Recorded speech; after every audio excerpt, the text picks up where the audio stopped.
നമസ്കാരം. ഉള്ളത് പറയാം. അയ്യപ്പ സംഗമം നടത്താൻ ഹൈക്കോടതി അനുമതി നൽകിയതോടെ സർക്കാരിന് ആശ്വാസം.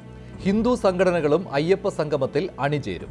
ശബരിമല യുവതീ പ്രവേശന വിഷയത്തിൽ നിലപാട് മറച്ചുവെച്ച് അടവ് നയം പയറ്റുന്നത് സർക്കാരിന് ഗുണമോ ദോഷമോ? ആചാര സംരക്ഷകർക്കായി യുവതീ പ്രവേശനം ഉണ്ടാവില്ലെന്ന ഉറപ്പ്. നവോത്ഥാന നായകർക്കായി തുല്യതയിലും നവോത്ഥാന മൂല്യങ്ങളിലും വെള്ളം ചേർക്കില്ലെന്ന ഉറപ്പ്. രണ്ട് വള്ളത്തിൽ കാലുവെച്ച് അയ്യപ്പ സംഗമത്തിലേക്ക് സർക്കാർ കടക്കുകയാണ്.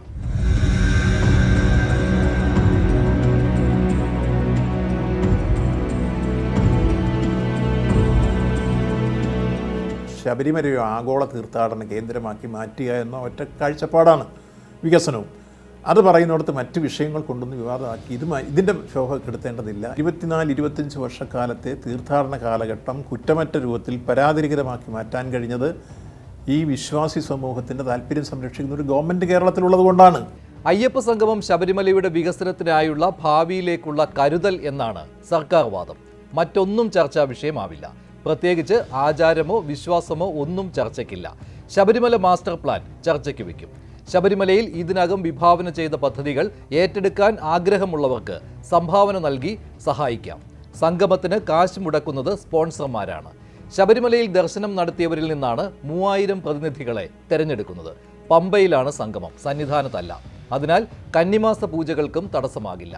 ഇങ്ങനെ ഒട്ടേറെ വിശദീകരണങ്ങളാണ് ദേവസ്വം വകുപ്പും ദേവസ്വം ബോർഡും നൽകുന്നത്. ഹൈക്കോടതി അനുമതി നൽകിയെങ്കിലും പരാതിക്കാർ ഉയർത്തിയ ആശങ്കകൾ പരിഗണിക്കണമെന്ന് നിർദ്ദേശം നൽകിയിട്ടുണ്ട്. ആചാരാനുഷ്ഠാനങ്ങളിൽ തുടരരുത്, ഭക്തർക്ക് ദർശനത്തിന് തടസ്സമുണ്ടാകരുത്, പിരിക്കുന്ന പണത്തിന് ഓഡിറ്റിംഗ് ഉണ്ടാവണം, രാഷ്ട്രീയ സംഗമം ആകരുത്. ഇതെല്ലാം ഉറപ്പായി സർക്കാർ ഹൈക്കോടതിയെ അറിയിച്ചിട്ടുണ്ട്. ഹൈക്കോടതി അനുമതി നൽകിയെങ്കിലും അയ്യപ്പ സംഗമത്തിൽ സർക്കാരിൻ്റെ സത്യസന്ധത ചോദ്യം ചെയ്യപ്പെടുന്നതാണ്. സുപ്രീം കോടതിയിൽ ഇപ്പോഴും സർക്കാർ നിലപാട് ശബരിമലയിൽ എല്ലാ പ്രായത്തിലുള്ള സ്ത്രീകൾക്കും വരാം എന്നാണ്. ഇതിൽ മാറ്റം വരുത്തുന്നത് ആലോചനയിലാണെന്ന് ദേവസ്വം ബോർഡ് പ്രസിഡന്റ് പറഞ്ഞിട്ടും സർക്കാർ അത് ഏറ്റെടുക്കുന്നില്ല, തള്ളിക്കളയുന്നുമില്ല. ഒന്നുമില്ല. അത് അദ്ദേഹം പിന്നെ എന്താണെന്നങ്ങനെ പറഞ്ഞാൽ അദ്ദേഹത്തോട് ചോദിച്ചില്ല പറയാൻ വേണ്ടി. ഞാൻ ഇപ്പോൾ ഗവൺമെൻറ്റിനെ സംബന്ധിച്ചുള്ള ഈ കാര്യത്തിലുള്ള നിലപാട് ഈ സംഘവുമായി ബന്ധപ്പെട്ട് ആ വിഷയം ചർച്ച ചെയ്യപ്പെടേണ്ടതേയില്ല. കാരണം ശബരിമലയുള്ള അജണ്ടയില്ല. 1. 2, ബഹുമാനപ്പെട്ട സുപ്രീം കോടതി റിവ്യൂ പെറ്റീഷനായി സ്വീകരിച്ചിട്ടുള്ള ഒരു വിഷയത്തെക്കുറിച്ച് ഇപ്പോൾ അങ്ങനെ ഒരു അഭിപ്രായം പറയുന്നത് സബ്ജുഡീസായി മാറുകയും ചെയ്യാൻ പറയാൻ പാടില്ല, ചോദിക്കാനും പാടില്ല. അതുകൊണ്ട് അതിൻ്റെ വിഷയങ്ങൾ എന്തെങ്കിലും വരുന്ന ഘട്ടങ്ങളിൽ ഏതെങ്കിലും അഭിപ്രായം ഗവൺമെൻറ് പറയേണ്ടി വന്നാൽ ആ സമയത്ത് കൂടി ആലോചിച്ച് ആ കാര്യങ്ങൾ അഭിപ്രായം രേഖപ്പെടുത്തേണ്ട സമയത്ത് മാത്രം രേഖപ്പെടുത്തും. ഇപ്പോൾ ഈ അയ്യപ്പ സംഗമത്തിൽ അത്രയൊരു അജണ്ടയേ ഇല്ല, ചർച്ച ചെയ്യപ്പെടേണ്ട ഒരു വിഷയമേ അല്ല. അത് അദ്ദേഹം പറഞ്ഞത് എന്തുകൊണ്ടാണെന്നുള്ളത് അദ്ദേഹത്തോട്. കോടതി എന്താണോ പറഞ്ഞിരിക്കുന്നത് അത് കൃത്യമായി പാലിച്ചുകൊണ്ട് ഞങ്ങൾ മുന്നോട്ട് പോകും. ശബരിമലയുടെ അടിസ്ഥാന വികസനമാണ് ഞങ്ങളുടെ പ്രധാനപ്പെട്ട ലക്ഷ്യം. അത് സാധ്യമാകണം. അതിൽ ഞങ്ങൾക്ക് രാഷ്ട്രീയമോ ജാതിയോ മതമോ ഒന്നുമില്ല. അതുകൊണ്ട് ശബരിമലയുടെ വികസനത്തിന് വേണ്ടി എല്ലാവരും ഒറ്റക്കെട്ടായി പ്രതിഷേധങ്ങളും ഒക്കെ മാറ്റിവെച്ചുകൊണ്ട് ഞങ്ങളോട് സഹകരിക്കണമെന്നാണ് വിനയപൂർവ്വമായ അഭ്യർത്ഥന.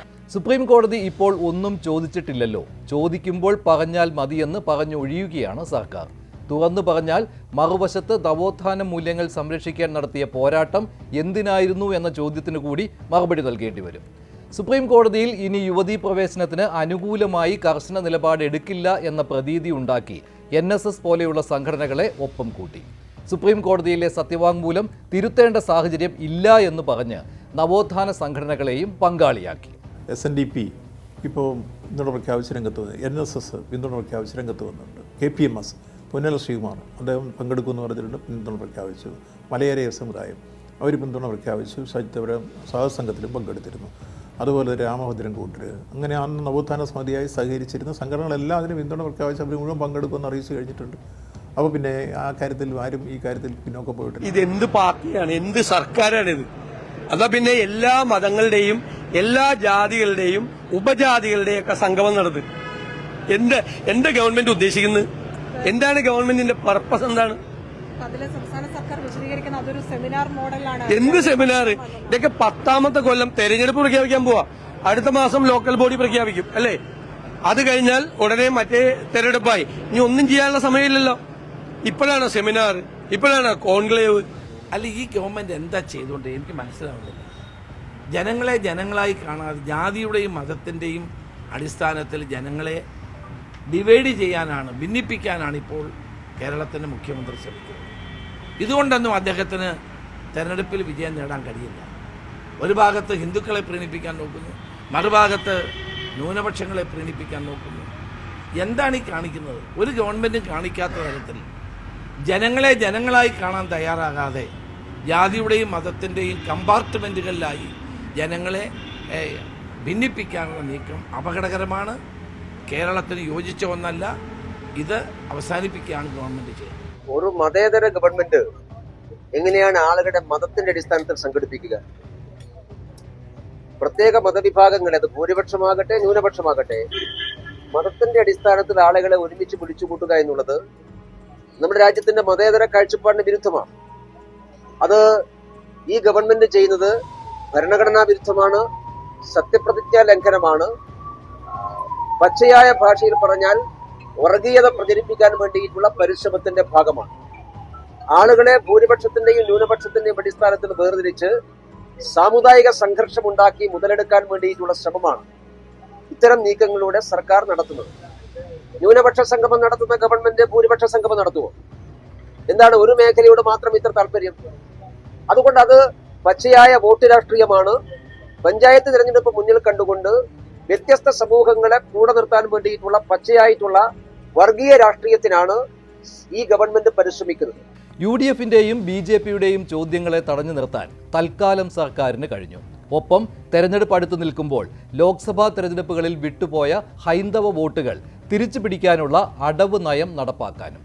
NSS, SNDP, KPMS തുടങ്ങിയ സംഘടനകൾ അയ്യപ്പ സംഗമത്തിൽ പങ്കെടുക്കുന്നതിനാൽ ബഹിഷ്കരിക്കണമെന്ന ആഹ്വാനം UDFനും BJPക്കും ചെയ്യാൻ കഴിയില്ല.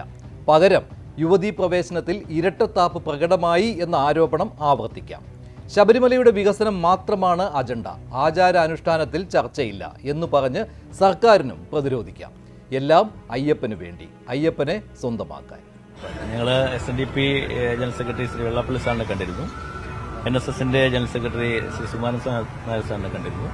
അപ്പോൾ രണ്ടുപേരും വലിയ പിന്തുണയാണ് ഈ ആഗോള അയ്യപ്പ സംഗമവുമായി ബന്ധപ്പെട്ട് ഞങ്ങൾക്ക് വാഗ്ദാനം ചെയ്തത്. അവരുടെ പിന്തുണയും അവരുടെ പ്രോത്സാഹനവും ഞങ്ങൾക്ക് പ്രചോദനമായി മുന്നോട്ട് പോകുന്നു. പരമാവധി മത, സാമുദായിക, സാംസ്കാരിക സംഘടനകളെല്ലാം കൂട്ടിച്ചേർത്ത് ഭക്തജനങ്ങളുടെ ഒരു കൂട്ടായ്മയാക്കി മുന്നോട്ട് പോകുവാനാണ് തിരുവിതാംകൂർ ദേവസ്വം ബോർഡ് ആഗ്രഹിക്കുന്നത്. ഇതൊരു ജനാധിപത്യ രാഷ്ട്രമാണ്. ഇവിടെ ആർക്കും സംഘടിക്കാനും സംഘം ചേരുവാനും വിശ്വസിക്കാനും വിശ്വസിക്കാതിരിക്കാനും ഒക്കെയുള്ള അവകാശമുണ്ടല്ലോ. അത് ഉപയോഗിച്ച് നടക്കട്ടെ. ഞങ്ങളുടെ സംഘം വേറൊരു ഒഴുകി നടക്കും.